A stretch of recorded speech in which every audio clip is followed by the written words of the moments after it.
तो हम बात करते हैं यार प्लेनेटरी विंड्स की एमसीक्यूज की। देखो यहाँ पे ये टॉपिक मतलब समझना, मैंने जो डिवाइड किया प्लेनेटरी विंड्स के अंदर, सपोज करो कि प्लेनेटरी विंड में ऐसे नहीं किसी प्लेनेटरी विंड के क्वेश्चंस हैं, यहाँ पे साइक्लोन्स के क्वेश्चंस हैं, है ना, जो एंटी साइक्लोन्स के क्वेश्चंस है। मतलब यहाँ पे रिगार्डिंग दी मानसून भी क्वेश्चन मिलेंगे। तो सब टॉपिक है प्लेनेटरी विंड, ऐसे नहीं है कि यहाँ पे चीज़ें बस प्लेनेटरी विंड्स की ही हैं, है ना, आगे पीछे जो चीज़ें हैं वो भी यहाँ पे देखने को मिलेगा। सो स्टार्ट करते हैं क्वेश्चन नंबर 1 से। Which amongst the following statement is are incorrect. हमसे क्या पूछा जा रहा है? इनकरेक्ट पूछा जा रहा है भाई। Trade wind are responsible for the China type of climate. Trade wind जो है वो किस लिए रेस्पॉन्सिबल है यार? हमने देखा कि जो मानसून है हमारे पास,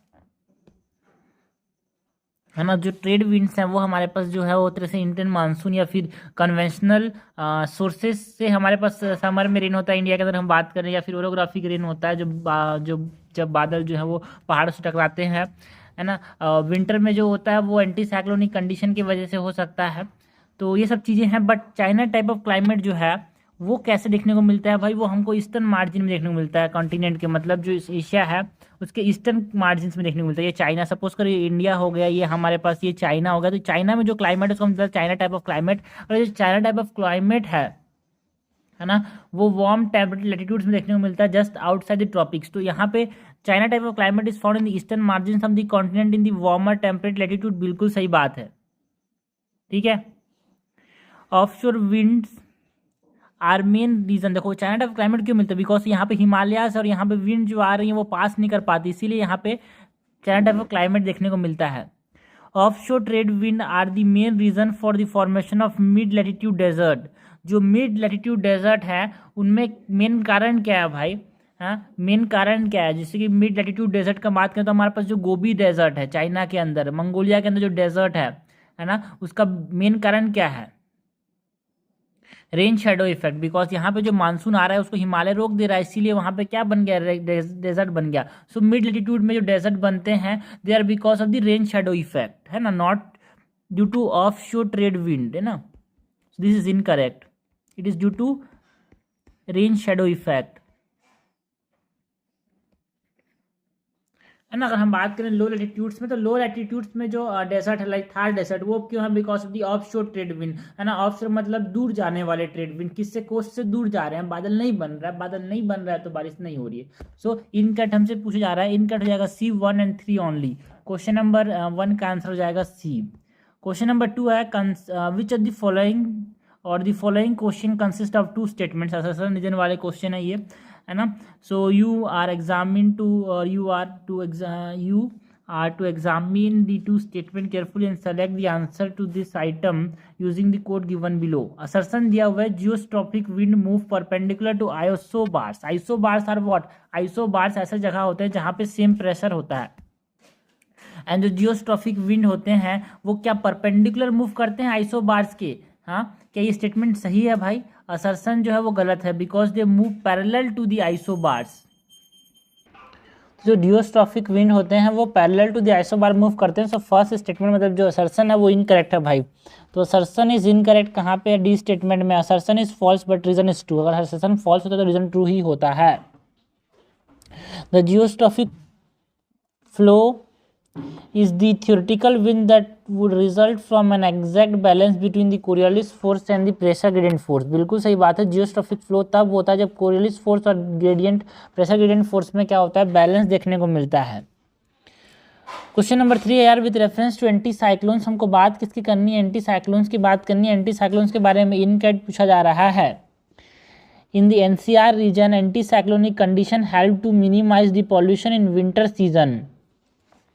जो एंटी साइक्लोनिक कंडीशन है वो मिनिमाइज करने में हेल्प करते हैं क्या? पॉल्यूशन को। क्या ये स्टेटमेंट सही है भाई? हाँ, ये स्टेटमेंट गलत है, बिकॉज ये एंटी साइक्लोन जो है एक तरह से जो विंटर के सीजन में जो पॉल्यूशन है उसको एक तरह से बढ़ा देते हैं यार। बिकॉज कूल वेदर एंड काम वेदर देखने को मिलता है यहाँ पे, इसकी वजह से ट्रैपिंग ऑफ पॉल्यूटेंट देखने को मिलता है। So it maximize the pollution.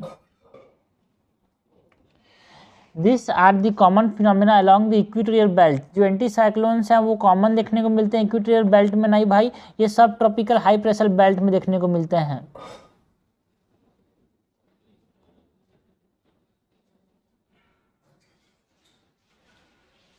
No cloud और cloudless weather is one of the characteristic of anti cyclonic condition, बिल्कुल सही बात है। यहाँ पे एटमॉस्फेरिक प्रेशर हाई होता है इसीलिए क्लाउड का फॉर्मेशन नहीं होता, तो एक तरह से characteristic feature anti cyclonic condition का। इनकट हमसे पूछा जा रहा है, इनकट हो जाएगा 1 and 2 ओनली, आंसर हो जाएगा सी। क्वेश्चन नंबर 4 है यार, consider the following statement related to westerlies. हमको बात किसी करनी है वेस्टर्लीज की, तो सपोज करो ये इक्वेटर के पास में हमारे पास क्या देखने को मिलेंगे, ट्रेड विंड्स देखने को मिलेंगे।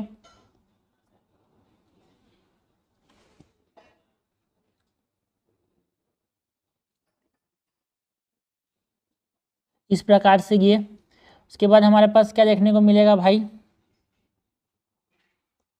वेस्टर्लीज देखने को मिलेंगे।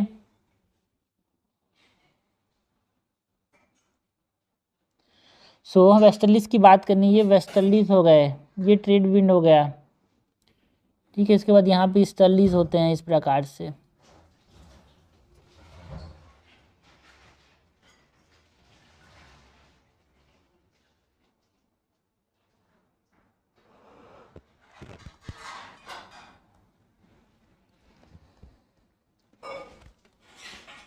Westerlies are characterized by decreasing rainfall from east to west in the southern hemisphere. Southern hemisphere में कहाँ से कहाँ जाते हैं भाई, ईस्ट टू वेस्ट जाते हैं। क्या ये स्टेटमेंट सही है भाई? ना, ये वेस्ट टू ईस्ट जाते हैं in southern hemisphere. Decreasing rainfall from west to east, मतलब वेस्टर्लीज तो वेस्ट ही जाएंगे, बट जो रेनफॉल है वो डिक्रीज होता है फ्रॉम वेस्ट टू ईस्ट। अगर हम वेस्ट से ईस्ट की तरफ जाते जाएंगे, वेस्ट से ईस्ट की तरफ जाते जाएंगे तो जो रेनफॉल होगा वो डिक्रीज होगा। So decreasing rainfall from east to west बोल रहा है, वो गलत बोल रहा है भाई, it is from west to east. Westerlies in the northern hemisphere are stronger and persistent than in southern hemisphere. जो वेस्टर्लीज हैं वो वास्ट कहाँ पे देखने को मिलते हैं, साउदर्न हेमिस्फीयर में, ठीक है। साउदर्न हेमिस्फीयर में ज़्यादा स्ट्रांग होते हैं than in northern hemisphere. Mediterranean climate is the result of north south movement of the westerlies, है ना। नॉर्थ साउथ मूवमेंट की वजह से यहाँ पे वेस्टर्लीज देखने को मिलते हैं। क्या मेडिटेरियन क्लाइमेट जो है वो मेनली उसकी वजह से होता है? क्या ये स्टेटमेंट सही है भाई? बिल्कुल सही बात है। वेस्टर्लीज जो होते हैं वो move toward the equator word.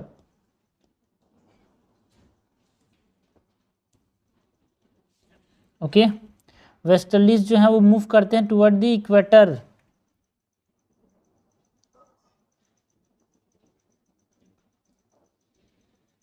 कहाँ पे? मेडिटेरियन के अंदर। अगर ये असली डायग्राम नहीं है भाई, असली डायग्राम की बात करें तो देखो, सबसे पहले तो ट्रेड विंड जो होंगे वो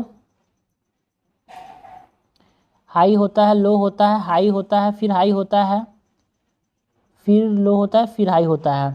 सबसे पहले तो यहाँ पे ट्रेड विंड जो होंगे इस प्रकार से मूव करेंगे। उसके बाद यहाँ पे वेस्टर्लीज जो है इस प्रकार से मूव करेंगे, वेस्ट से बहने वाले। ये भी वेस्टर्लीज जो होंगे इस प्रकार से मूव करेंगे। फिर ईस्टर्लीज आएंगे, इस प्रकार से मूव करेंगे, ईस्ट से बहने वाले, ठीक है। सो हमसे क्या पूछा जा रहा है, Mediterranean climate is result of north south movement of westerlies. देखो बिल्कुल सही बात है यार, ये मेडिटेरियन क्लाइमेट जो है वो north south movement of westerlies की वजह से है। क्या? बिल्कुल सही बात है। इनकट हमसे पूछा जा रहा है, इनकट हो जाएगा यहाँ पे 1 and 2 ओनली, आंसर हो जाएगा ए।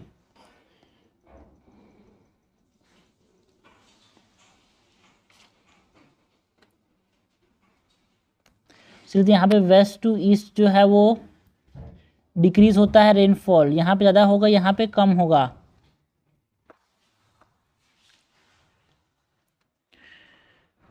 क्वेश्चन नंबर 5 है, consider the following statement related to Indian. मतलब वेस्टर्लीज का मतलब क्या होता है भाई? वेस्टर्लीज का मतलब जो विंड वेस्ट से बह रहे हैं ईस्ट की तरफ, ठीक है। तो वेस्टर्लीज का मतलब west to east blowing winds, west से बह रहे हैं इसीलिए वेस्टर्नीज नाम दिया। वेस्टर्लीज नाम क्यों दिया?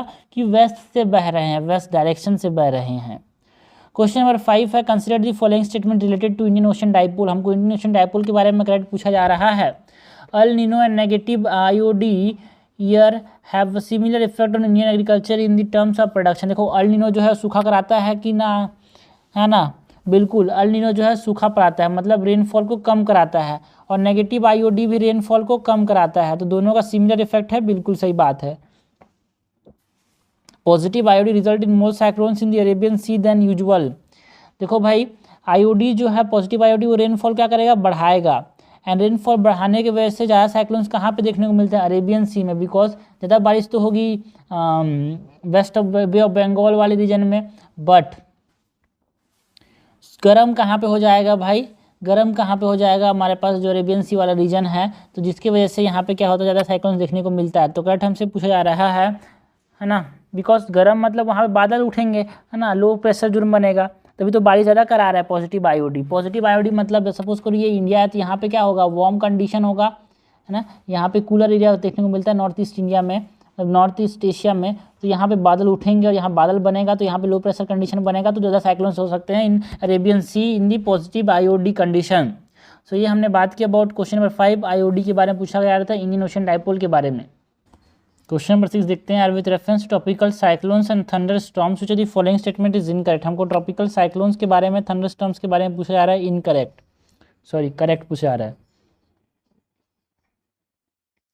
ओके, सो पहला स्टेटमेंट है, tropical cyclones and thunder storms both form because of the intense heating of land. देखो भाई, जो ट्रॉपिकल साइक्लोन है वो लैंड में नहीं बनते भाई, they are only formed over ocean water, ठीक है।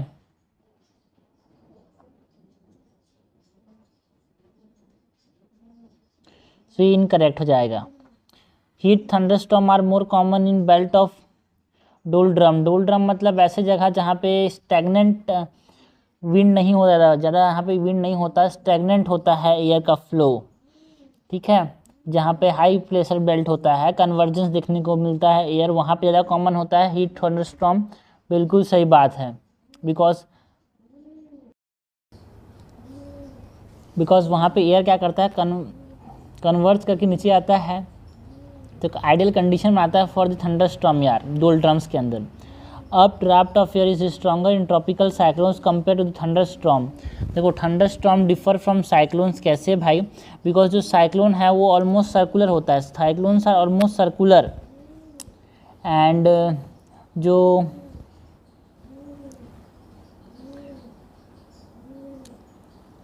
थंडरस्टॉर्म है उसमें क्या होता है, अप ड्राफ्ट देखने को मिलता है। सो ये स्ट्रॉन्गर नहीं होता भाई ट्रॉपिकल साइक्लोन्स के अंदर। दी थंडरस्टॉर्म के अंदर अप ड्राफ्ट ऑफ एयर जो है ऊपर जो जाता है एयर, वो ज़्यादा स्ट्रॉन्ग होता है थंडरस्टॉर्म में। तो करेक्ट हमसे पूछा जा रहा है, करेक्ट हो जाएगा B2 ओनली। क्वेश्चन नंबर 7 है, with reference to jet streams. हमसे क्या पूछा जा रहा है, करेक्ट पूछा जा रहा है जेट स्ट्रीम्स के बारे में।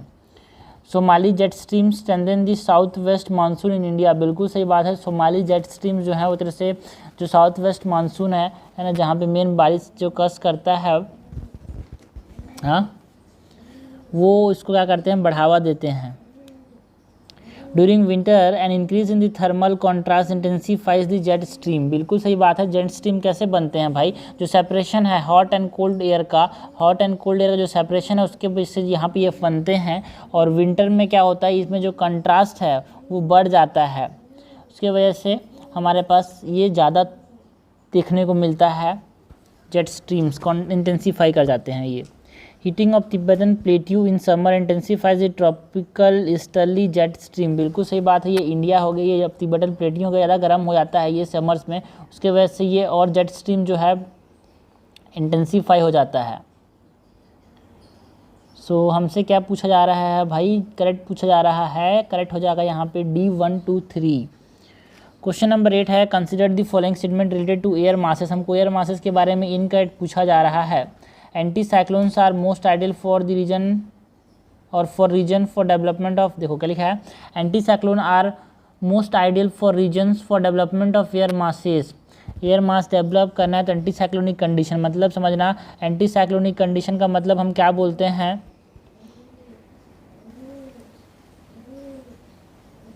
लो प्रेशर रीजन होगा, हीटिंग होगी, yes, so it is a ideal for development of air masses.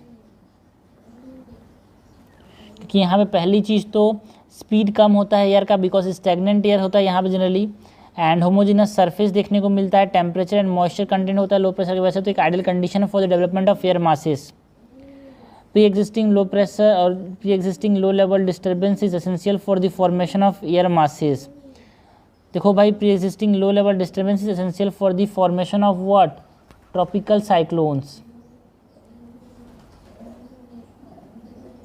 Low level disturbance होना चाहिए, so this is incorrect. Air masses has uniform temperature and moisture condition, बिल्कुल सही बात है। एयर मासेस में uniform temperature and moisture condition देखने को मिलता है। करेक्ट हमसे नहीं, इनकरेक्ट हमसे पूछा जा रहा है, तो इनकरेक्ट हो जाएगा C2 only. Consider the following statement related to the formation of ITCZ, that is intertropical convergence zone के फॉर्मेशन के बारे में हमसे करेक्ट पूछा जा रहा है। ITCZ is the result of the convergence of the two contrasting air masses. देखो भाई, ITCZ कब बनता है, जो इंटरट्रॉपिकल कन्वर्जेंस जोन है वो तब बनता है जब हमारे पास जो ट्रेड विंड्स हैं वो कंबाइन करते हैं, है ना। सपोज करो ये हमारे पास अर्थ हो गया, तो यहाँ पे ये जो ट्रेड विंड है, हाई प्रेशर बेल्ट था यहाँ पे भी हाई प्रेशर बेल्ट था, तो ट्रेड विंड जो यहाँ पे कंबाइन किए, इसके वजह से क्या बना, इंटरट्रॉपिकल कन्वर्जेंस जोन बना। So it is not due to the convergence of air masses but convergence of trade wind. ITCZ is found over the सब ट्रॉपिकल हाई प्रेशर जोन, कि ये सब ट्रॉपिकल हाई प्रेशर जोन के अंदर बनता है। No, ये लो प्रेशर जोन जो है हमारे पास इक्वेटर के अंदर, वो वहाँ पे देखने को मिलता है ना। इसको इक्वेटोरियल कन्वर्जेंस जोन बोलते हैं। It is a low pressure belt. Mid latitude cyclones formation is one of the characteristic of ITCZ। देखो भाई, मिड लैटिट्यूड डिप्रेशंस देखने को मिलता है, मतलब मिड लैटिट्यूड डिप्रेशंस का मतलब क्या है, यहाँ पे जो मिड लैटिट्यूड साइक्लोन्स हैं वो हम क्या बोलते हैं, इसको एक्स्ट्रा ट्रॉपिकल साइक्लोन्स बोलते हैं। एंड एक्स्ट्रा ट्रॉपिकल साइक्लोन्स के साथ ITCZ का लेना देना नहीं है भाई। ITCZ का लेना देना है वो साइक्लोन्स के साथ है, ट्रॉपिकल साइक्लोन्स के साथ लेना देना है इसका, ठीक है। सो दिस इज इनकरेक्ट, जो ट्रॉपिकल जोन में है, बिकॉज ITCZ ट्रॉपिकल जोन में देखने को मिलता है। ITCZ इज अ ब्रॉड रफ low pressure where air ascents, ठीक है। एयर नीचे जाएगा कि ऊपर जाएगा, एसेंट्स मतलब ऊपर जाएगा, लो प्रेशर है बिकॉज यहाँ पे हीटिंग देखने को मिलती है। तो बिल्कुल सही बात है यार। हमसे क्या पूछा जा रहा है, करेक्ट पूछा जा रहा है, करेक्ट हो जाएगा यहाँ पे 4 ओनली, आंसर हो जाएगा C।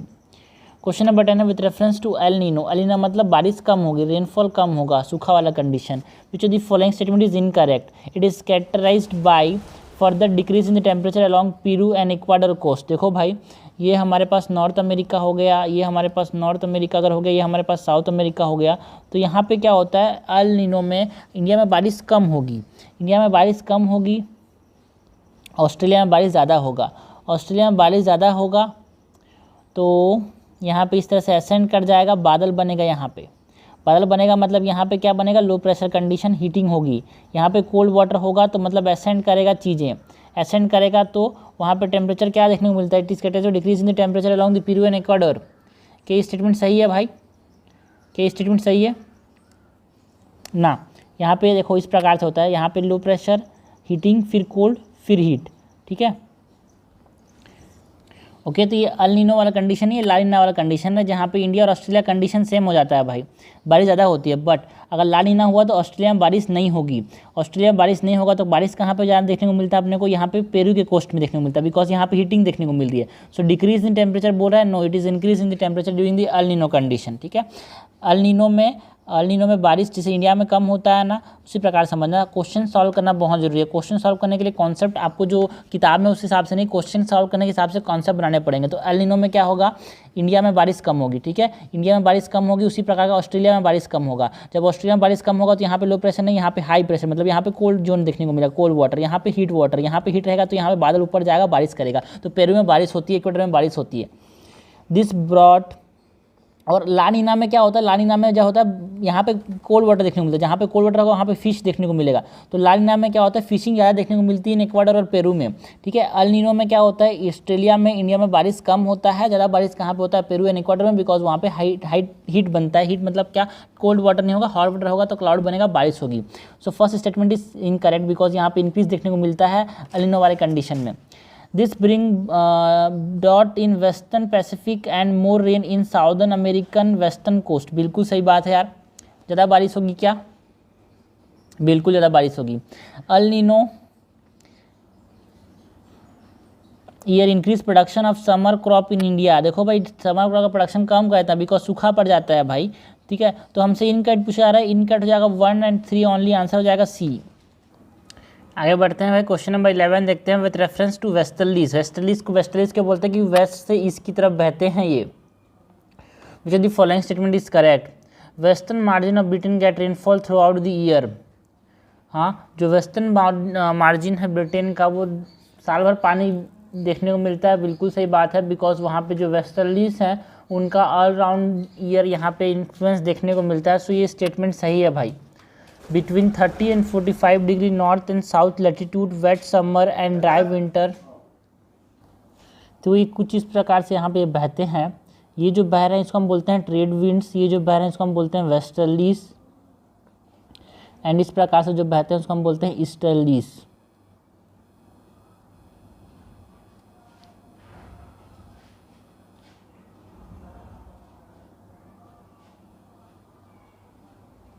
सो ब्रिटेन जो है यहाँ पे थ्रू आउट द रेनफॉल यहाँ पे देखने को मिलता है। बिकॉज क्लाउड यहाँ पे, अगर ब्रिटेन यहाँ पे है तो वहाँ पे बादल जो होते हैं, है ना, ये जो वेस्टर्लीज है उसको समुद्र से बारिश ले आते हैं उधर, एंड उसके कोस्ट यहाँ पे रेनफॉल देखने को मिलता है। Between 30 and 45 degree north and south latitude, wet summer and dry winter is result of westerlies. भाई 30 to 45 डिग्री, देखो ये 30 डिग्री यहाँ पे राउंड हो जाएगा। 30 to 45 डिग्री में हमारे पास क्या वेस्टर्लीज देखने को मिलते हैं।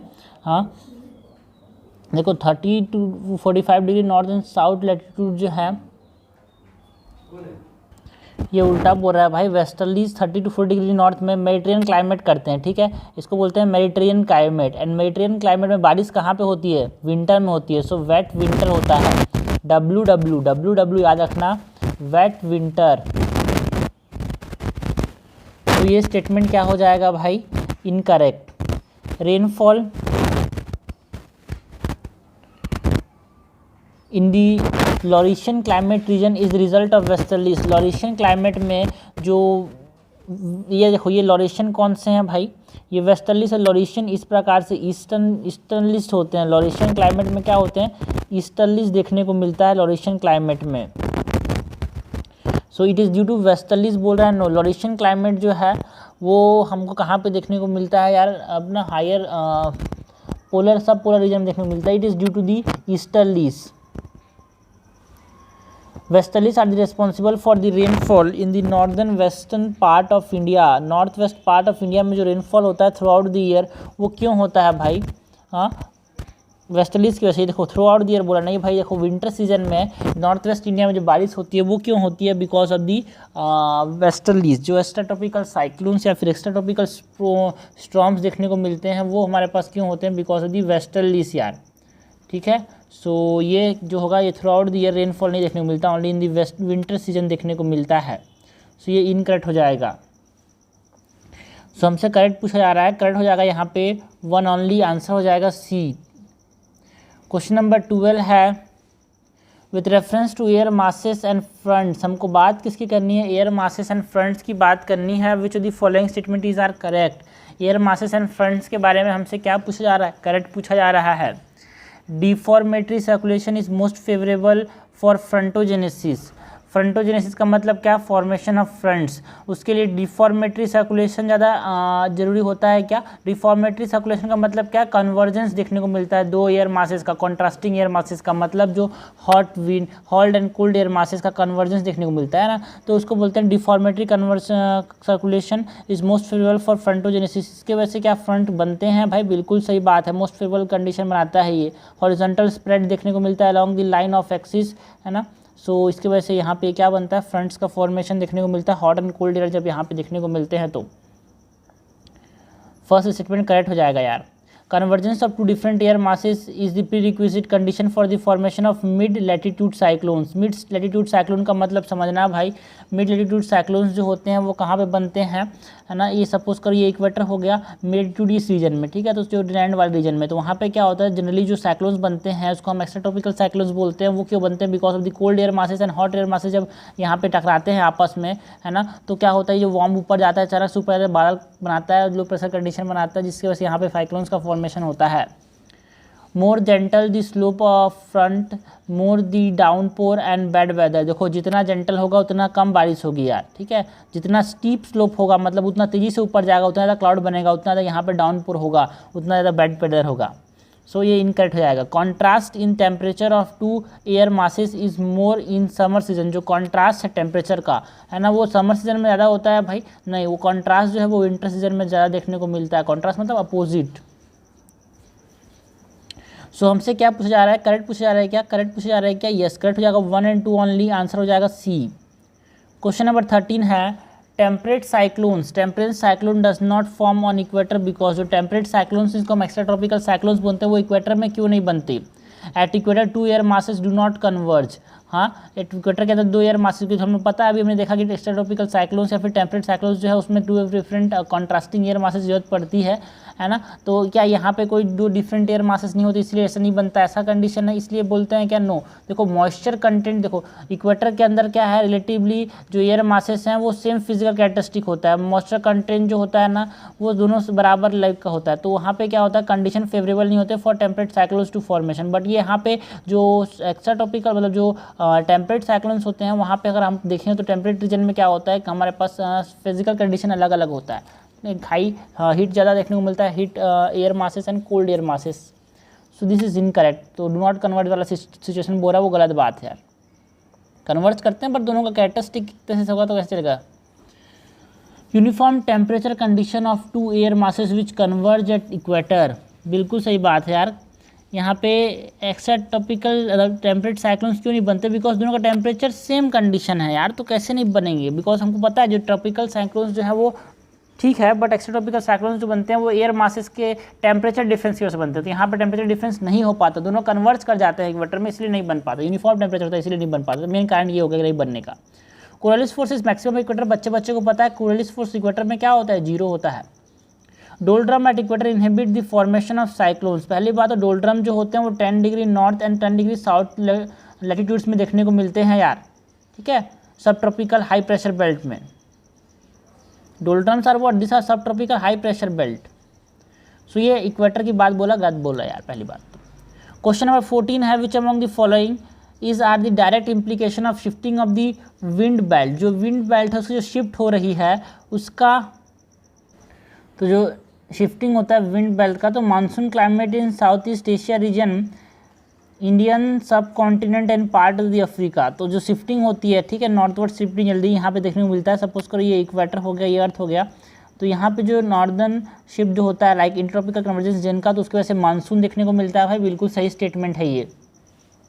Rainfall in the western part of the continent with in 30 to 40 degree latitude in the winter season. देखो भाई ये भी एक कारण है, बिकॉज कभी कभी यहाँ पे जो नॉर्थवर्ड शिफ्ट होता है उससे बारिश देखने को मिल जाती है ना। समर सीजन के अंदर जो ट्रेड विंड्स हैं वो सब ट्रॉपिकल हाई प्रेशर एक्सटेंड करता है 30 डिग्री में लैटिट्यूड में ना। But western part of the continent जो होता है वो रिसीव नहीं करता समर के समय बारिश।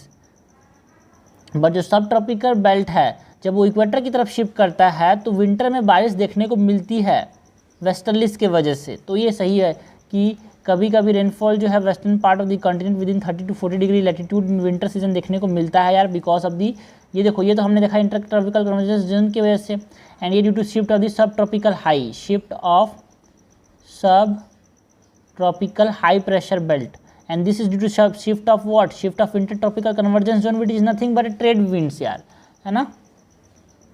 इन the summer solstice weakened, summer solstice का मतलब, सॉलिस्टिस मतलब सेम मतलब डे और नाइट सेम होगा। समर मौसम में लाइक 21 जून की बात करें, 21 जून में यहाँ पे क्या देखने को मिलता है, समर सॉलिस्टिस देखने को मिलता है।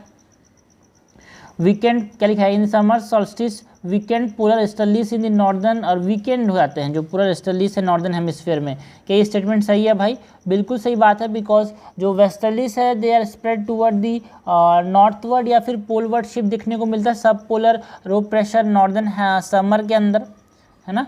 तो उसमें वो क्या हो जाते हैं, वीक हो जाते हैं, क्योंकि रिवर्स कर जाते हैं इस टाइम पे। ये साउथवर्ड शिफ्ट आते हैं वेस्टर्लीज, और उसकी वजह से क्या होता है हमारे पास जो ईस्टर्लीज हैं, पोलर ईस्टर्लीज हैं, वो वीकेंड हो जाते हैं समर सॉल्स्टिस में। क्योंकि हाई प्रेशर बेल्ट जो है वो नीचे चला जाता है, तो यहाँ पे ये सब चीज़ें थोड़ी नीचे चली जाती हैं, इसीलिए क्योंकि नॉर्दर्न ज़्यादा गर्मी हो जाएगा ना यार, तो आप लॉजिक से भी रख सकते हो, ज़्यादा नॉर्थ ज़्यादा गर्मी हो जाएगा, क्योंकि नॉर्दर्न 21 जून है तो नॉर्थ में गर्मी होगी, तो यहाँ पे इसीलिए समर सॉल्स्टिस में जो पोलर स्टेलिस है वो थोड़े वीक हो जाते हैं। सिंपल लॉजिक है, ज़्यादा शिफ्ट विफ्ट नहीं सोचेंगे, बस हाँ गर्मी में जो पोलर विंड्स होंगे वो थोड़े कमज़ोर हो जाएंगे। सही बात है यार, लॉजिक ज़्यादा नहीं लगाना, बिकॉज कॉमन सेंस होना चाहिए बस सही करने के लिए। करेक्ट हमारे पास पूछा रहा है, करेक्ट इज व्हाट 14 का डी। क्वेश्चन नंबर 15 है which among the following statement is correct about the Walker cell circulation. Walker cell circulation के बारे में हमसे करेक्ट पूछा जा रहा है। वॉल्कर सेल किसको बोलते हैं यार, जो ट्रॉपिकल विंड्स हैं like west and east zone जो देखने को मिलता है उसको हम बोलते हैं वॉल्कर सर्कुलेशन, है ना। Volker circulation is what, Pacific ocean Volker circulation जो हमको देखने को मिलता है पैसिफिक ओशन के अंदर।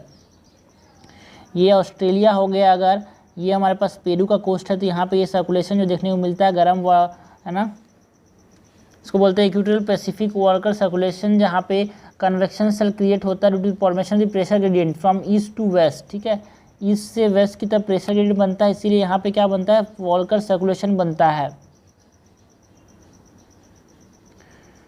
ना। तो ये ऑसिलेशन कंडीशन होता है, साउदर्न ऑसिलेशन इसको हम बोलते हैं। तो this result of temperature gradient from the east to east west in Indian ocean. देखो भाई, it is created by differential heating of land and sea surface in Pacific ocean. ये भी गलत है, ये प्रेशर ग्रेडियंट है, ठीक है ना, याद रखना ये प्रेशर ग्रेडियंट है।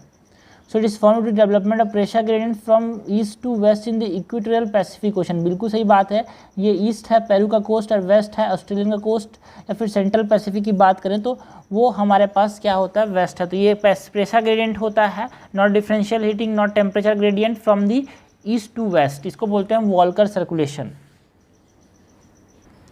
क्वेश्चन नंबर 16 क्या यार, consider the following statement with related to what, tropical and temperate cyclones. Temperate cyclone is also known as except tropical cyclones, दोनों के बारे में हमसे इनकरेक्ट पूछा जा रहा है। Temperate cyclone is relatively more uniform and regular than tropical cyclones. बिल्कुल सही बात है यार, because temperate cyclones are form to frontal formation, है ना, तो वो ज़्यादा रेगुलर होता है बिकॉज फ्रंटल फॉर्मेशन तो थ्रू आउट द ईयर हो सकता है ना, and they are not confined to any particular season यार, ठीक है, सो दे आर मोर यूनिफॉर्म बोलते हैं इसीलिए। बट जो ट्रॉपिकल साइक्लोन से ज़्यादातर वो समर सीजन के बाद देखने को मिलता है because it is thermal in origin यार, हीटिंग की वजह से देखने को मिलता है। सो दिस इज इन क्या लिखा है, temperate cyclone is more relatively more uniform, बिल्कुल सही बात है। Both cyclone can be associated with heavy downpour, thunder and lightning, बिल्कुल सही बात है। साइक्लोन से लो प्रेशर बनेगा, क्लाउड का फॉर्मेशन होगा, बारिश होगी और थंडर एंड लाइटनिंग देखने को मिलेगा। Tropical and temperate cyclone originate only over the warm ocean in tropics and mid latitude respectively। क्या सी पर से देखो भाई, ट्रॉपिकल साइक्लोन सी पर सिर्फ वार्म ओशन में देखने को मिलता है, but temperate cyclone can also be form in land, so land plus ocean दोनों में देखने को मिल सकता है, तो ये इनकरेक्ट हो जाएगा यार, ठीक है। सो आंसर हमारे पास इनकरेक्ट पूछा आ रहा है, इनकरेक्ट हो जाएगा D3 ओनली। क्वेश्चन नंबर 17 है which of the following statement with reference to jet stream are correct. हमको जेट स्ट्रीम के बारे में करेक्ट पूछा जा रहा है। They are winds of upper air circulation that blow from west to east. जो जेट स्ट्रीम्स हैं वो वेस्ट टू ईस्ट बहते हैं क्या, बिल्कुल सही बात है, इसीलिए आप इसको एक तरह से वेस्टर्लीज बोल सकते हो क्या, नहीं वेस्टर्लीज तो नहीं बोलेंगे, बट ये यहाँ पर they are geostrophic wind. Geostrophic wind मतलब क्या, प्रेशर डिफरेंस की वजह से, जो हॉट एयर मतलब प्रेशर डिफरेंस नहीं, हॉट एयर कोल्ड एयर के जो डिफरेंस है उसकी वजह से ये ब्लो करते हैं। ये बहुत ऊँचे 20 से 50,000 फीट की ऊंचाई में बहते हैं और ये वेस्ट टू ईस्ट बहते हैं यार, वेस्ट टू ईस्ट। सपोज ये अर्थ हो गया तो ये इस प्रकार से बहते हैं, यहाँ पे इस प्रकार से बहते हैं जेट स्ट्रीम, अपर एयर सर्कुलेशन है ये, है ना, जियोस्ट्रॉफिक इन ओरिजिन होते हैं। Their pattern can be altered by the presence of high mountain and high land on the earth surface। बिल्कुल सही बात है, लाइक टिबेटन लैंड की बात करें वो बैरियर का फॉर्म करता है, बैरियर का काम करता है, पाथ जो होता है ना उस जेट स्ट्रीम के, है ना, तो उसकी वजह से बाइफर्केट कर जाते हैं जेट स्ट्रीम यार, ठीक है। तो ये हमारे पास है, बिल्कुल सही बात है, जो high mountains and high land can act as a can alter the presence of this jet streams, बिल्कुल सही बात है। They do not exercise any influence over the weather condition India, क्या ये जो जेट स्ट्रीम है वो इंडिया के वेदर कोई इन्फ्लुएंस नहीं करते? गलत बात है यार, है ना। जो साउदर्न ब्रांच है, हमने देखा कि जो सपोज करिए इंडिया है, ये टिबेटन माउंटेन, इसमें जो ब्रांच जो टूट गया जेट स्ट्रीम, तो जो साउदर्न ब्रांच है ना, वो इन्फ्लुएंस करता है विंटर वेदर को इंडिया के अंदर, ठीक है। सो ये इनकरेक्ट है कि do not exercise any influence बोल रहे तो गलत बोल रहा है भाई। हमसे क्या पूछा जा रहा है? हमसे पूछा जा रहा है करेक्ट, ठीक है। करेक्ट क्या हो जाएगा? A 1 and 2 only. Question number 18 है यार, which of the following phenomena is are associated with Indian monsoon during the El Nino year. Indian monsoon के साथ कौन सा फिनोमिना एसोसिएटेड है अल नीनो ईयर में? अल नीनो मतलब क्या? सूखा पड़ेगा, बिल्कुल सही। मानसून कम होगा भाई, बारिश कम होगी, ठीक है। Decrease in the normal temperature of the Lakshadweep sea. देखो ये इंडिया हो गया, तो अल नीनो ईयर में क्या होता है? अल नीनो ईयर में क्या होता है? यहाँ पे जनरली जो होना चाहिए, यहाँ पे हाई मतलब यहाँ पे लो प्रेशर बनना चाहिए, जिसकी वजह से क्या होगा? बादल बनेगा और बारिश होगी। बट ये लो प्रेशर जो है वो कम हो जाता है, लो प्रेशर कम हो जाता है, तो decrease in the temperature in the Lakshadweep sea बोला जाता है। क्या लक्षद्वीप में टेम्परेचर कम हो जाएगा? हाँ, तो इसमें जो वेस्टर्न इंडियन ओशियन है वो स्वेल कर जाता है। स्वेल करने की वजह से वार्म अप देखने को मिलता है, ये स्वेल कर जाता है भाई, एंड ये वार्म अप हो जाता है जो लक्षद्वीप है वो। सो नॉर्मल टेम्परेचर से कम नहीं, बढ़ जाता है temperature. Reduction in the amount of moisture carried by the trade wind coming from southern America. जो साउदर्न अमेरिका है मेनली, देखो अल नीनो जो है वो हमारे पास कंडीशन जो है वो पैसिफिक ओशन की वजह से एक कंडीशन बनता है, जो वोल्कर सर्कुलेशन है उसके अंदर एक एनोमली है, जिसकी वजह से अल नीनो देखने को मिलता है। तो reduction in the amount of moisture carried by the trade wind coming from southern America. तो सपोज करो कि ये हमारे पास ईस्टर्न साउथ ईस्ट एशिया हो गया, ये ऑस्ट्रेलिया हो गया, है ना।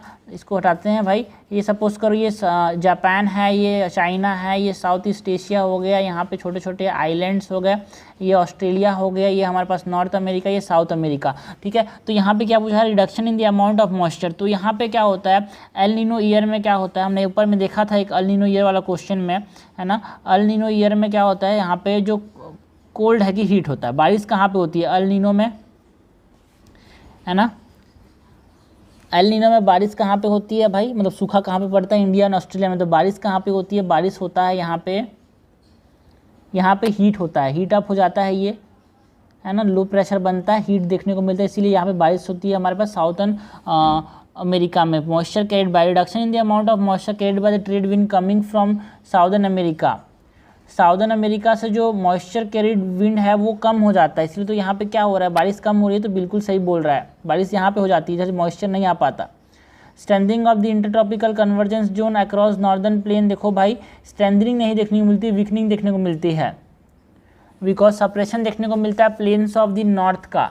तो जो एल नीनो है, साउथ ईस्ट ट्रेड विंड जो होते हैं ना फ्रॉम साउथ, वो बहते हैं, तो उसके वजह से यहाँ पे ये जो प्रेशर ग्रेडियंट बनता है इस प्रकार से, ये थोड़ा सा कम हो जाता है because of the south east trade wind, because of the south east trade wind. उसकी वजह से क्या होता है यहाँ पे? Because south east trade wind जो है तो कमज़ोर हो जाते हैं, उसकी वजह से जो हमारे पास इंटरट्रॉपिकल कन्वर्जेंस जो है वो भी कमज़ोर हो जाता है। सो ये स्ट्रेंथनिंग बोला जा रहा है, वो गलत बोला है भाई, ठीक है। It is weakening. तो हमसे क्या पूछा जा रहा है यार? करेक्ट पूछा जा रहा है, करेक्ट हो जाएगा यहाँ पे बी 2 ओनली। क्वेश्चन नंबर 19 है, which of the following phenomena may cause rising of air. इनमें से कौन से फिनोमिना से एयर बढ़ सकता है? तो कन्वेक्शन करंट जो है एयर को उठाते हैं, बिल्कुल राइज अप करते हैं, बिल्कुल सही बात है। Convergence of wind on land, ऊपर जाएगा भाई बिल्कुल। एडवेक्शन जो होता है वो क्या होता है? Advection is the change in the property of moving mass, जो कि कब होता है? विंड ट्रांसपोर्ट जो है ना, न्यू एरिया में जाते हैं, लाइक यहाँ पे change in the temperature when warm air mass move toward the cooler region. तो एडवेक्शन की वजह से भी यहाँ पे अचानक से ऊपर जाता है एयर, और उसकी वजह से राइजिंग ऑफ एयर हो सकता है। एडीज जो है वो भी क्या करते हैं? एडी आर सर्कुलेशन, जो कि कब बनते हैं भाई? जब विंड जो है एक रफ टेरेन की तरफ या फिर माउंटेन या फिर बिल्डिंग की तरफ जाता है, ऑब्स्ट्रक्शन जब आता है तो ये बनता है, उसकी वजह से भी राइजिंग हो सकता है कि यहाँ पे विंड जा रहा था माउंटेन आ गया तो ऊपर चला गया, तो ये भी हमारे पास है। तो ये चारों के चारों can cause rising of air, ठीक है। कन्वेक्शन करंट भी, है ना, कन्वेक्शन करंट से भी राइज अप हो सकता है। Convergence of wind on land की वजह से राइजिंग हो सकता है, एडवेक्शन की वजह से, एंडीज की वजह से। Question number 20 are consider the following statement related to air masses. हमको एयर मासेस की बात करनी है। देखो इसमें आपको दो चीज़ें हैं, हमने साइक्लोन्स और एंटी साइक्लोन्स को अच्छे से देखना है, वॉल्कर सर्कुलेशन को अच्छे से देखना है। Anticyclonic areas are most ideal for the region for the development of air masses. Anticyclonic region areas जो हैं वो आइडियल होते हैं भाई for the development of air masses. बिल्कुल सही बात है।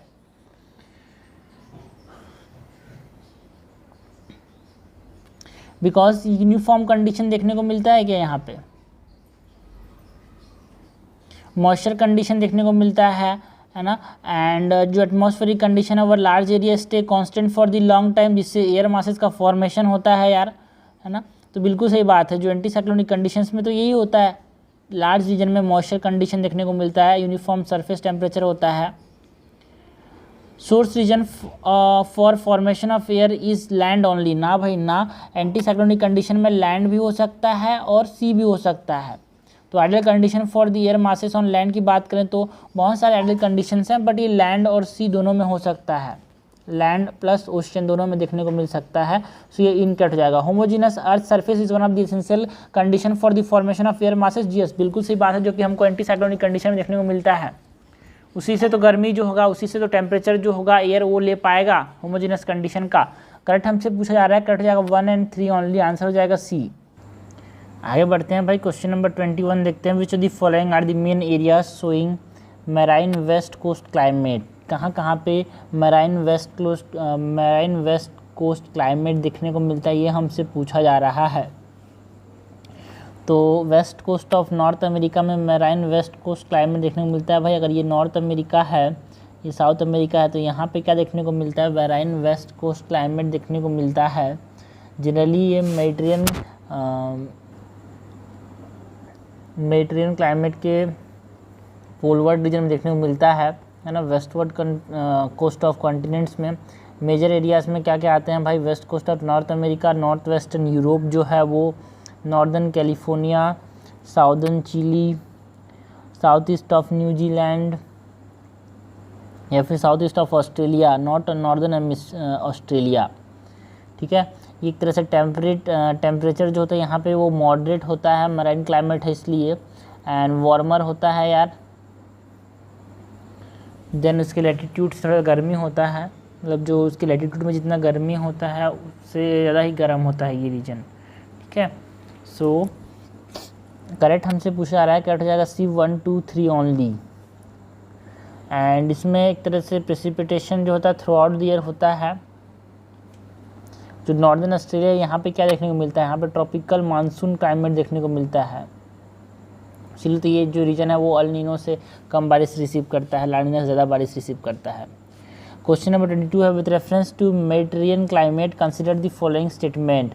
मेडिटेरियन क्लाइमेट जो है वो 30 to 40 degree north 30 to 40 degree latitude में देखने को मिलता है ना। सब ट्रॉपिकल लैटिट्यूड्स में देखने को मिलता है along the western coast of the continent. बाकी सब वेस्टर्न कोस्ट में जनरली मैराइन, अभी जो हमने देखा मैराइन वेस्ट कोस्ट क्लाइमेट देखने को मिलता है, बट 30 to 40 डिग्री लैटिट्यूड्स में है ना हमारे पास जो है वो क्या देखने को मिलेगा भाई, मेडिटेरियन क्लाइमेट देखने को मिलता है। This is a climate occur along the west coast of continent in the सब ट्रॉपिकल लैटिट्यूड। बिल्कुल सही बात है, सब ट्रॉपिकल लैटिट्यूड में जो वेस्ट कोस्ट में देखने को मिलता है वो क्या है, हमारे पास मेडिटेरियन क्लाइमेट है। बट जो हम अगर मेडिटेरियन क्लाइमेट से पोल वर्ड जाएंगे, ठीक है, ये हमारे पास मेडिटेरियन क्लाइमेट अगर हो गया है ना, यहाँ पे अगर मेडिटेरियन क्लाइमेट इसके पोल वर्ड जा रहा है तो यहाँ पे क्या देखने को मिलेगा, मराइन सब ट्रॉपिकल क्लाइमेट, यहाँ पे marine coast west coast climate. ठीक है, major area showing this type of climate are central Chile and northern Australia. अभी हमने देखा central Chile and northern Australia में क्या देखने को मिला था भाई, central Chile and northern Australia. ठीक है, यहाँ पे हमने देखा कि जो है वो यहाँ पे मानसून टाइप ऑफ क्लाइमेट देखने को मिलता है।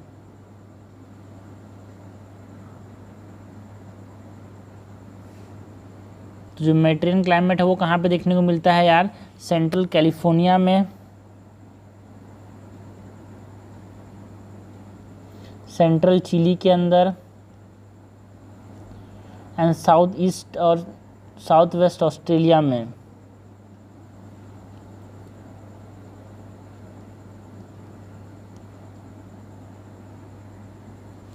ओके, सो ये स्टेटमेंट इनकरेक्ट हो जाएगा। This area comes under tropical high in summer and westerlies wind in winter. बिल्कुल सही बात है यार, है ना, समर के समय ट्रॉपिकल हाइज में आता है, इसीलिए तो यहाँ पे बारिश कम देखने को मिलती है। एंड वेस्टर्लीज के अंदर आता है विंटर में, इसलिए बारिश देखने को मिलता है। ठीक है, विंटर में बारिश देखने को मिलती है यार। रेनी विंटर्स जो होते हैं, dry summers because of high pressure belt, and wet winters, ये कभी नहीं भूलना अपने को। ठीक है, WW वेट विंटर, W2 मतलब वेट विंटर, जो कि हमको कहाँ पे देखने को मिलता है, मेडिटेरियन क्लाइमेट में, कि वहाँ पे क्या हो जाता है, वेस्टर्लीज आ जाते हैं। हमसे कैट पूछा जा रहा है, करेक्ट हो जाएगा 1 and 3 ओनली, आंसर हो जाएगा B। क्वेश्चन 23 यार, कंसीडर दी फॉलोइंग पेयर, कुछ रीजन दिए हुए हैं, उनके क्लाइमेट के बारे में हमको बताना है, कुछ रीजन्स दिए हुए हैं उनके क्लाइमेट के बारे में हमको बताना है। आइलैंड ऑफ ईस्ट इंडीज़ जो है वो ट्रॉपिकल मानसून क्लाइमेट देखने को मिलता है क्या? देखो भाई, ट्रॉपिकल मानसून क्लाइमेट हमको कहाँ पे देखने को मिलता है, north east part of south America, north east ये वाला पार्ट में हमारे पास मानसून क्लाइमेट देखने को मिलता है। एंड नॉर्दर्न ऑस्ट्रेलिया, ये हमारे पास ऑस्ट्रेलिया, तो यहाँ पे मानसून क्लाइमेट देखने को मिलता है। ठीक है, सो ये जो है tropical monsoon climate is not seen in, जहाँ पे क्या बोलते हैं, हैवी रेनफॉल देखने को मिलता है समर में। जो ये ट्रॉपिकल मानसून क्लाइमेट है उसमें मेडिटेरियन का उल्टा होता है, हैवी रेनफॉल इन समर। ठीक है, मानसून क्लाइमेट में क्या होता है, heavy rainfall in summer and wet winters नहीं देखने को मिलता, इसमें ड्राई विंटर्स होते हैं, but wet winters is a characteristic of Mediterranean climate. Central Chile में हमने देखा क्या होता है भाई, हमने देखा सेंट्रल चिली में मेडिटेरियन क्लाइमेट, अभी मैंने बताया था कि मेडिटेरियन क्लाइमेट कहाँ कहाँ हमको याद रखना है भाई, central Chile, central California and south east and south west Australia. ठीक है, सो बिल्कुल सही है। तो वेस्टर्न इक्वेटोरियल अफ्रीका में ट्रॉपिकल वेट क्लाइमेट देखने को मिलता है यार, क्या ये स्टेटमेंट सही है? बिल्कुल सही बात है। ट्रॉपिकल वेट क्लाइमेट जो है वो हमारे पास कहाँ पे देखने को मिलता है, western equatorial Africa, island of West Indies में देखने को मिलता है। तो ये ट्रॉपिकल मानसून नहीं है भाई, आइलैंड ऑफ वेस्ट इंडीज़ में क्या देखने को मिलता है, ट्रॉपिकल वेट क्लाइमेट,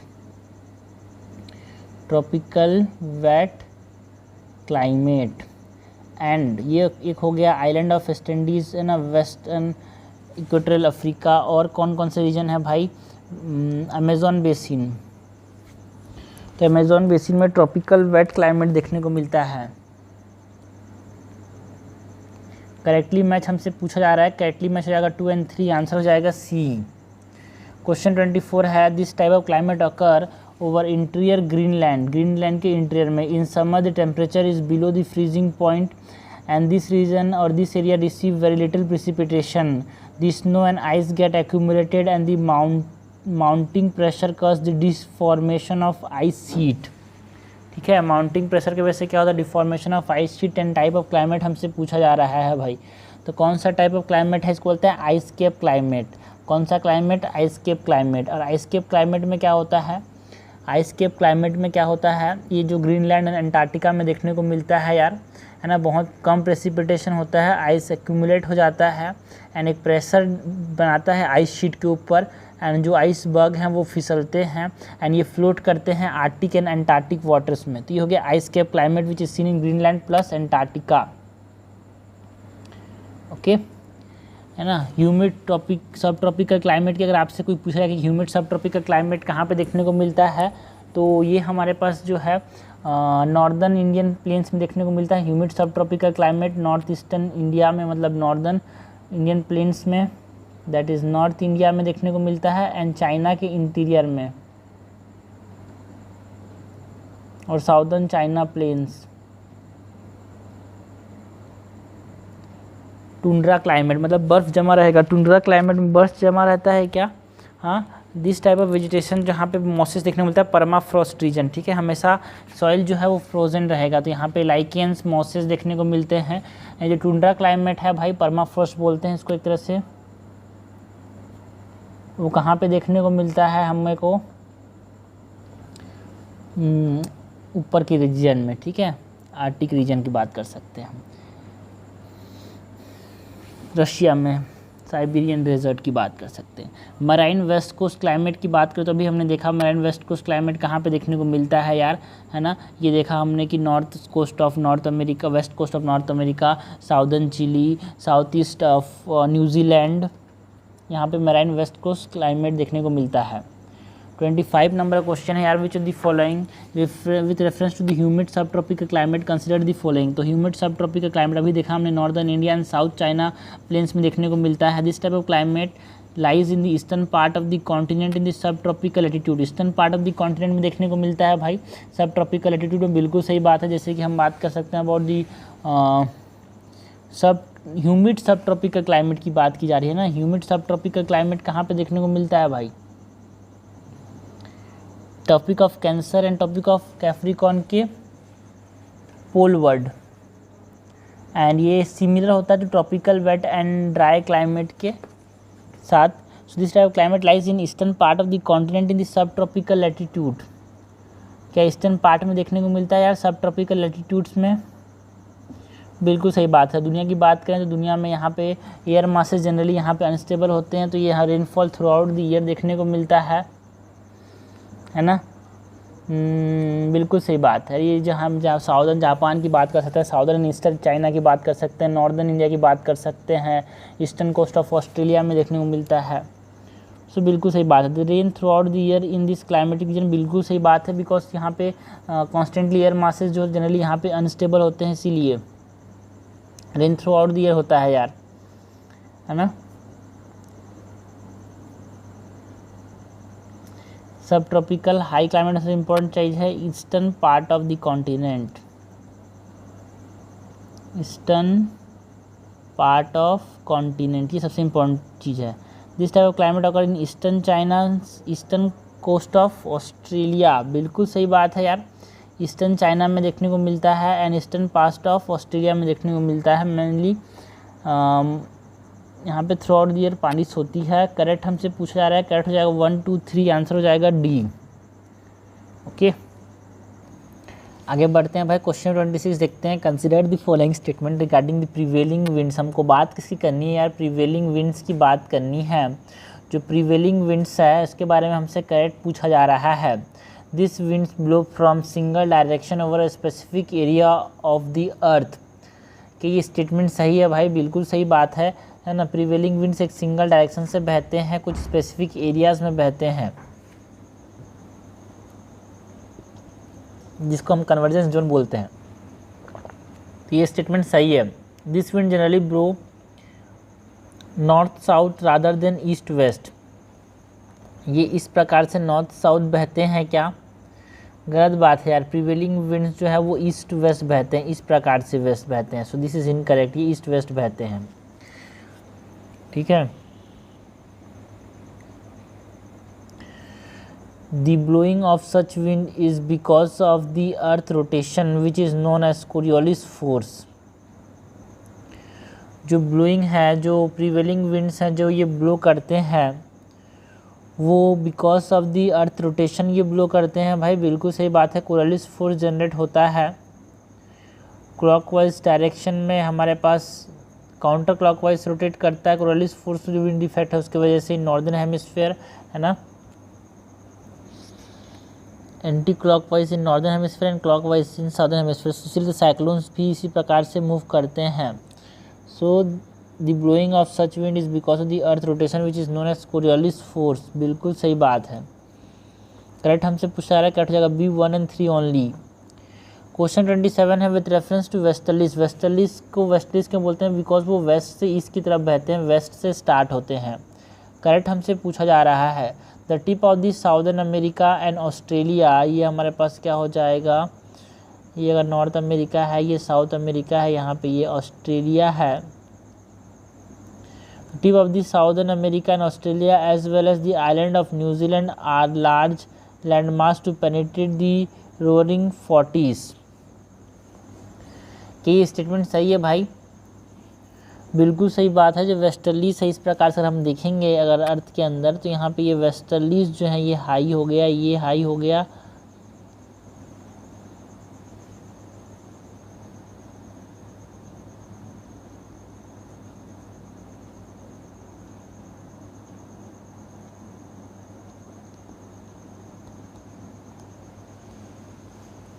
ये लो है, यहाँ पे भी लो है, ठीक है। तो ये बिल्कुल सही बात है कि इस रीजन में हमारे पास क्या देखने को मिलता है? वेस्टर्लीज देखने को मिलते हैं, ये पेनिट्रेट करते हैं इस प्रकार से इस रीजन में देखने को मिलते हैं यार ये। एंड ये जो है हाई प्रेशर हॉर्स लैटिट्यूड जो है वहाँ पे ये उसकी वजह से ये ब्लो करते हैं यार। Okay, that is 40 to 50 degree southern hemisphere में जनरली हमको ये देखने को मिलेगा। वेस्टर्लीज जो है ना, ये फ्यूल एंड मास को टकराते हैं, जिसको हम क्या बोल रहे हैं यहाँ पे, न्यूजीलैंड के कुछ islands and southern America and Australia. Westerlies are strongest in the winter when pressure over the pole is low and weakest in the summer when the polar pressure creates strong polar easterlies। बिल्कुल सही बात है यार।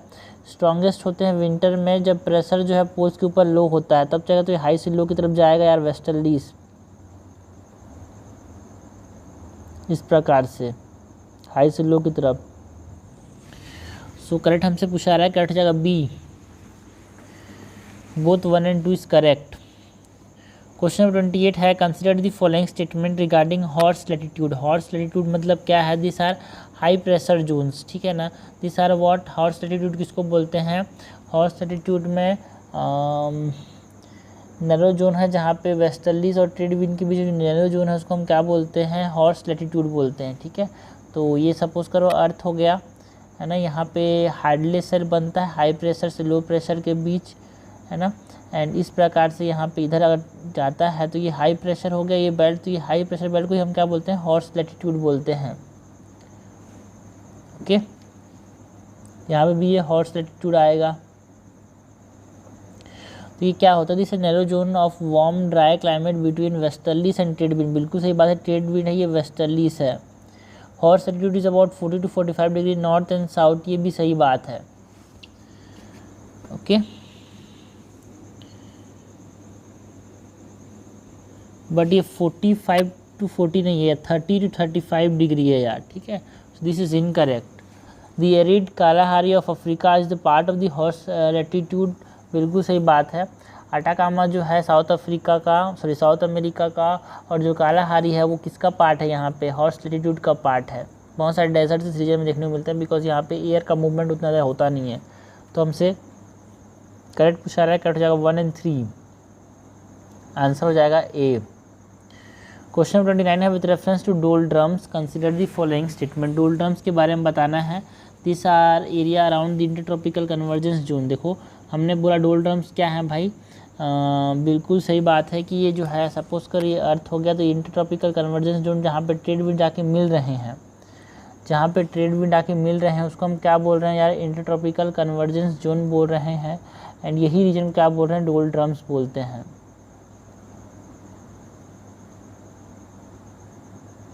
इस reason को horse latitude बोलते हैं। So this is correct. Prevailing winds in the doldrum are very usually stronger because of low pressure. यहाँ पे लो प्रेशर है, बिल्कुल सही बात है। तो क्या ये स्ट्रॉन्ग होते हैं भाई प्रीवेलिंग विंड्स? कि ये स्टेटमेंट सही है? नहीं भाई, सही नहीं है, बिकॉज यहाँ पे वीक होते हैं। वेदर काम होता है ना, इसीलिए जो प्रीवेलिंग विंग है वो थोड़ी सी यहाँ पे वीक देखने को मिलता है, not strong. So this is incorrect. The low pressure doldrum are formed as the sun hit the equatorial region and cause air masses to rise and travel north and south। बिल्कुल सही बात है यार। Low pressure region बनता है because of the heating, उसकी वजह से यहाँ पे देखने को मिलता है ये डोलड्रम्स। करेक्ट हमसे पूछा जा रहा है, करेक्ट हो जाएगा 1 and 3, आंसर हो जाएगा सी।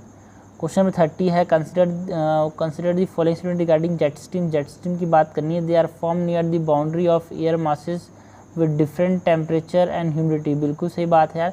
Different temperature, hot and cold temperature देखने को मिलता है ऊपर वाले रीजन में, तो ये बनता है टेम्परेचर एंड ह्यूमिडिटी का डिफरेंस होने की वजह से। The rotation of the earth and its uneven heating by the sun also contribute to the formation of high altitude jet stream. बिल्कुल सही बात है। हाई अल्टीट्यूड में जेट स्ट्रीम बनते हैं because of the rotation of the earth की वजह से, और जो अनइवन हीटिंग होती है सन की वजह से, सन जो अनइवन हीटिंग करता है अर्थ को, उसकी वजह से। Jet stream blow through a layer of atmosphere called troposphere. देखो भाई जेट स्ट्रीम जो है वो स्ट्रेटोस्फीयर में बहता है।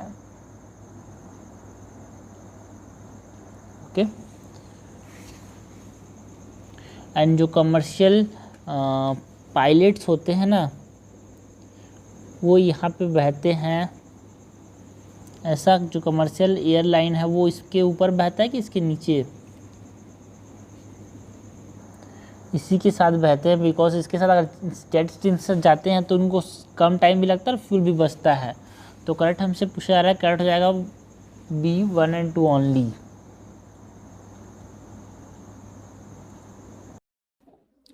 आगे बढ़ते हैं भाई, क्वेश्चन नंबर 31 देखते हैं। With reference to typhoons consider the following statement. ठीक है, तो टाइफून्स क्या होते हैं? दिस आर साइक्लोन्स यार, है ना। एंड साइक्लोन्स को टाइफून्स कहाँ पे बोलते हैं? जापान में बोलते हैं क्या?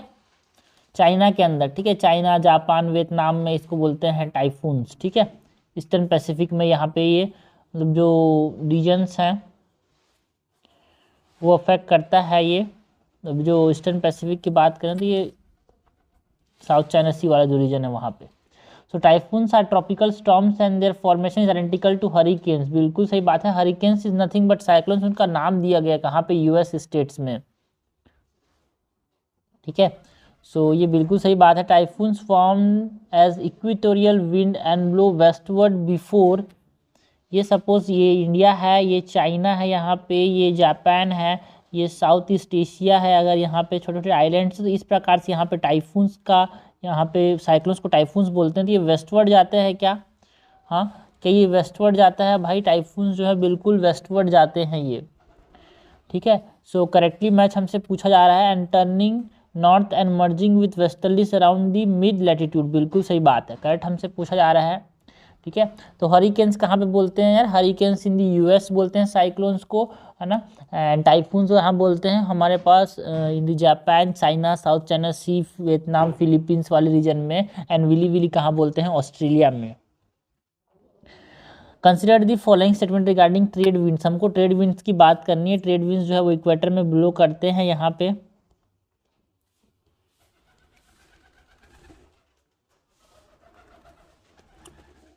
Trade winds that form over ocean are warmer and dryer. जो ट्रेड विंड ओशन के ऊपर बनते हैं, क्या वो वार्मर होंगे भाई और सूखे होंगे? क्या ये स्टेटमेंट सही है? देखो भाई ये गलत है, बिकॉज जो ट्रेड विंड लैंड के ऊपर बनते हैं वहाँ पानी नहीं है तो वहाँ पे इवापोरेट नहीं होगा, बादल नहीं बनेंगे। बट अगर ओशन के ऊपर ये बन रहे हैं तो वो क्या होते हैं भाई? ट्रेड विंड में मॉइस्चर होता है। So it is incorrect. Trade wind are powerful prevailing winds that blow from east across the tropics. ये ईस्ट से बहते हैं क्या ट्रेड विंड्स? बिल्कुल सही बात है, हमने देखा कि कहाँ से बह रहे हैं, ये ईस्ट से इस प्रकार से बह रहे हैं। तो ये बिल्कुल सही बात है, they blow from east. Most tropical storms including hurricane, cyclones, typhoons develop as a trade wind. बिल्कुल सही बात है, most of the tropical cyclones जो है या फिर ट्रॉपिकल स्टॉर्म्स हम बोल सकते हैं, वो डेवलप करते हैं ट्रेड विंड के फॉर्म में, है ना। करेक्ट हमसे पूछा जा रहा है, करेक्ट हो जाएगा 2 और 3 ओनली। आंसर हो जाएगा सी। क्वेश्चन नंबर 33 है, which of the following form near the boundaries of air masses with different temperature and humidity. अगर टेम्परेचर एंड ह्यूमिडिटी डिफरेंट है तो एयर मासेस के बाउंड्रीज में क्या बनते हैं भाई? हमने बहुत बार देखा है, क्या बनते हैं? जेट स्ट्रीम्स बनते हैं। क्या बनते हैं? जेट स्ट्रीम्स बनते हैं। ओके, और ये कहाँ से कहाँ की तरफ बहते हैं? जेट स्ट्रीम जो है वो इस प्रकार से वेस्ट टू ईस्ट बहते हैं। ठीक है, जेट स्ट्रीम्स जो है वो वेस्ट टू ईस्ट बहते हैं। टेम्परेचर एंड ह्यूमिडिटी डिफरेंस की वजह से, कोल्ड एयर मास है, वार्म एयर मास है, तो ये इस प्रकार से ये बहते हैं यार। Which of the following are hot winds. हमको हॉट विंड्स की बात करें तो कुछ लोकल विंड्स दिए हुए हैं यार, इनमें से हमको हॉट विंड्स की बात करनी है। सिरोको एक हॉट विंड है, बिल्कुल सही बात है। संटा आना एक हॉट विंड है, बिल्कुल सही बात है। देखो सिरोको कहाँ पे बहता है यार? साउदर्न मेडिटेरियन या नॉर्दर्न सहारा के नॉर्दर्न पार्ट में, साउदर्न मेडिटेरियन सी में बहता है ये। ओके, सो कहाँ पे बहता है? साउथ मेडिटेरियन एंड नॉर्थ सहारा, मतलब ये अफ्रीका वाला रीजन है। यहाँ पे ये नॉर्थ ईस्ट एशिया है, ये मेडिटेरियन रीजन है, तो यहाँ पे बहता है सिरोको। ये हॉट विंड है, ये northern part of Sahara and southern part of Mediterranean. Santa Ana क्या है भाई? सांटा आना इज ऑल्सो हॉट विंड, जो कि हॉट लोकल विंड है ना। And it is a phone type wind, ये इंपॉर्टेंट है यहाँ पे, ये फोन टाइप विंड है। एंड ये जो है वो साउदर्न कैलिफोर्निया में बहता है यार। ओके, एंड ये ज़्यादातर कहाँ पे बहता है, ये जो ये सांता आना है ये स्प्रिंग या फिर ऑटम के मौसम में। फॉन की बात करें तो ये भी एक वार्म विंड है यार, बिल्कुल सही बात है। एंड एक तरह से ये जनरली सडन देखने को मिलता है, सडन ओरिजिन होता है। और ये जो फॉन है जनरली हमको कहाँ पे देखने को मिलता है, एल्प्स के अंदर, रॉकीज में देखने को मिलता है। रॉकीज में इसको चिनूक्स बोलते हैं, वार्म विंड है, ठीक है। फॉन जो है इसको हम कहाँ पे देखने को मिलते हैं, Alps in Europe, and Rockies जो माउंटेन है इन नॉर्दर्न अमेरिका, वहाँ पे भी देखने को मिल सकता है। बट रॉकीज में जो ये फॉन है जिसको हॉट विंड बोलते हैं उसको चिनूक्स कहते हैं। तो आपसे ये पूछा चिनूक्स क्या है, तो chinooks are also hot wind. But mistral जो है वो कोल्ड विंड है भाई, मिस्ट्रल जो है वो कोल्ड विंड है। एंड रायन वैली में बहता है ये। रायन वैली में जो रायन वैली है ना, नदी है नॉर्थ ईस्ट जो हमारे पास, रायन वैली जर्मनी का वाला पार्ट, ठीक है। तो it is a cold wind, Ryan नदी है वो। So hot wind 1, 2 and 3 is hot wind यार, आंसर हो जाएगा डी, हमसे करेक्ट पूछा जा रहा है।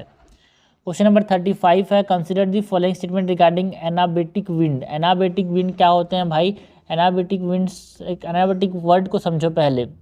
एनाबेटिक मतलब यहाँ पे एक ऐसे विंड जिसकी वजह से फ्रॉस्ट, मिस्ट एंड फॉग का फॉर्मेशन होता है।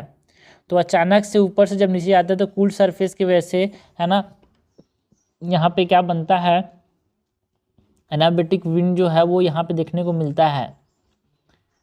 ओके, सो एक तरह से ये थर्मल प्रोसेस की वजह से एनाबेटिक विंड बनता है। एनाबेटिक का मतलब क्या है, अप स्लोप विंड, जो कि एक स्लोप से हीट किया जाता है। सपोज करो ये हमारे पास माउंटेन हो गया, ठीक है। यहाँ पे क्लाउड बनता है, जब यहाँ पे नीचे वार्म एयर ऊपर जाएगा, वार्म सरफेस है, सपोज ये वार्म एयर ऊपर जाएगा तो क्लाउड बन जाएगा हीट होके, ठीक है। एंड उसके बाद सोलर हीटिंग होती है तो ये बारिश होकर फिर से नीचे आती है, जिसको बोलते हैं एनाबेटिक विंड्स,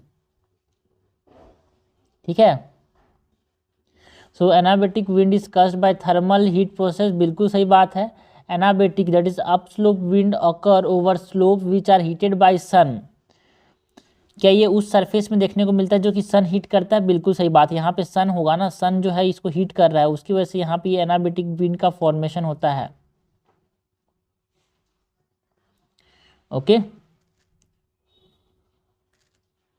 कैटाबेटिक में फ्रॉस्ट का फॉर्मेशन होता है, एनाबेटिक में फ्रॉस्ट का फॉर्मेशन, मिस्ट का फॉर्मेशन नहीं होता, कैटाबेटिक में फॉर्मेशन होता है फ्रॉस्ट का, ठीक है। तो ये हमारे पास क्या देखा, यहाँ पे ये वार्म सरफेस था, यहाँ पे ये वाला जो सरफेस था ना ये क्या था, वार्म था, because of the sun heating. With reference to katabatic wind, हमको कैटाबेटिक विंड के बारे में पूछा रहा है, तो कैटाबेटिक विंड को समझने के लिए आपको समझना पड़ेगा, ये सपोज करो स्लोप है, यहाँ पे ये कूल सरफेस है, ये सरफेस क्या है, यहाँ पे ये कूल है।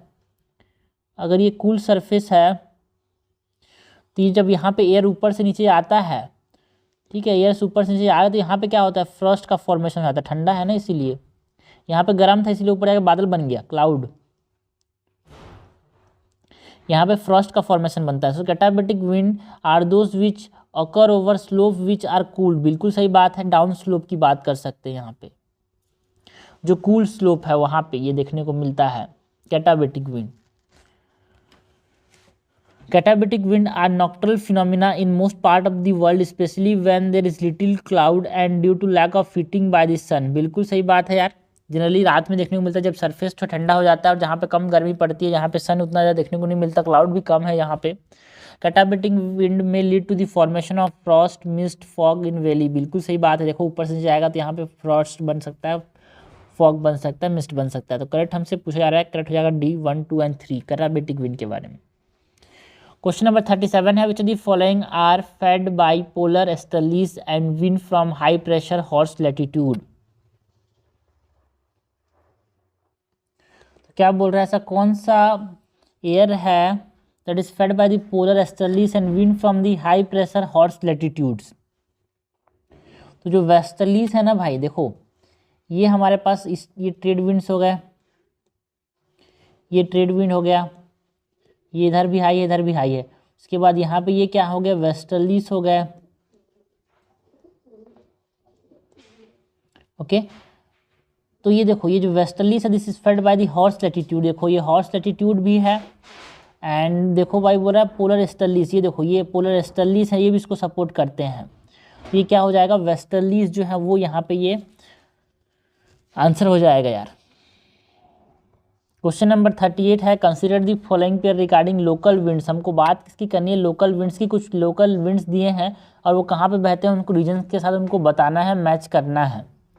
ठीक है, तो पहला क्या है, हरमटन्स। क्या हरमटन्स साउदर्न अफ्रीका में बहते हैं? भाई देखो, हरमटन्स पहली बात तो कोल्ड विंड है। क्या किस तरह का विंड है, विंड जो लोकल विंड है उसमें हमारे पास किस तरह के विंड और कहाँ बहते हैं, ये हमको पता होना चाहिए। ठीक है, so this are what, this are cold winds, पहली बात। और ये साउदर्न अफ्रीका में नहीं बहते हैं भाई, ये सहारा वाले रीजन में बहते हैं। ठीक है, सो नॉर्दर्न अफ्रीका।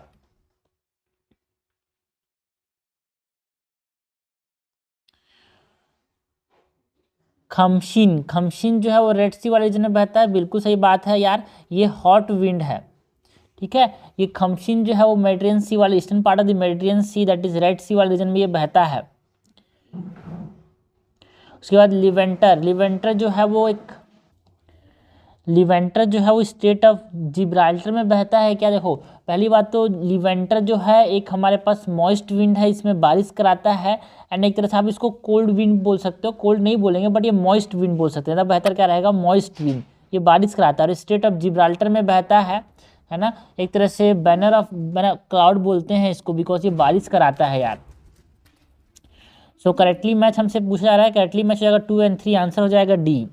क्वेश्चन नंबर 39 है, consider the following statement regarding the sub tropical steppe and सब ट्रॉपिकल डेजर्ट क्लाइमेट। तो स्टेपी, सब ट्रॉपिकल स्टेपी क्लाइमेट कहाँ पे देखने को मिलता है यार?